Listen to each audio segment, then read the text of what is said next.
Vítejte zpátky u mé další prezentace. Tentokrát o produktu Restorante.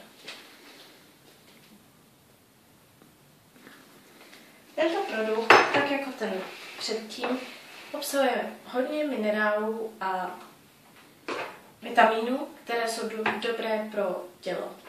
Zároveň také obsahuje tolik výživin, jako kdybyste 5krát za den snědli ovoce i zeleninu. Tento produkt není jenom, abyste se cítili dobře a zdraví. Tento produkt je také dobrý k tomu, aby se odbourává kalorie a zároveň i celulitidu. Nevěříte? Sama jsem tomu nevěřila, protože jsem hodně zkoušela, aby jsem co nejvíc mohla zhubnout, aby jsem si připadala krásná sama sobě. A hodně diet a všeho, sportu, nic mi nepomáhlo. Tady je také foto jako důkaz.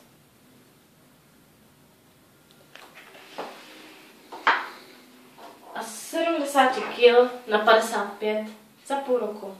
Ani ne, 3-4 měsíce. A to jenom díky tomuto produktu.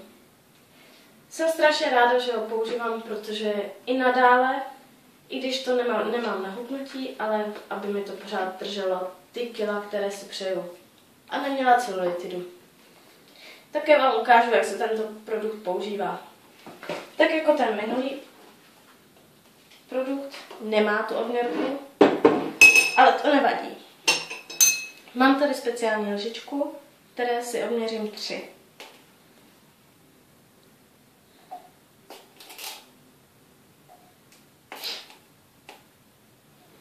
Ale pozor, při tomto produktu je důležité, abyste nenalila plné vody, protože je šumivý.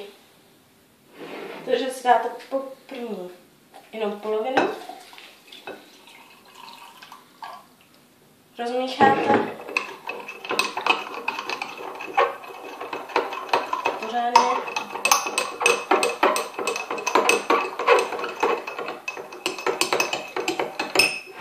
Potom ho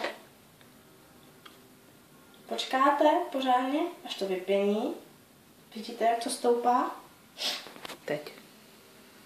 Teďko nám to pořádně dopěnilo, takže už víme, že můžeme to dolít vodou.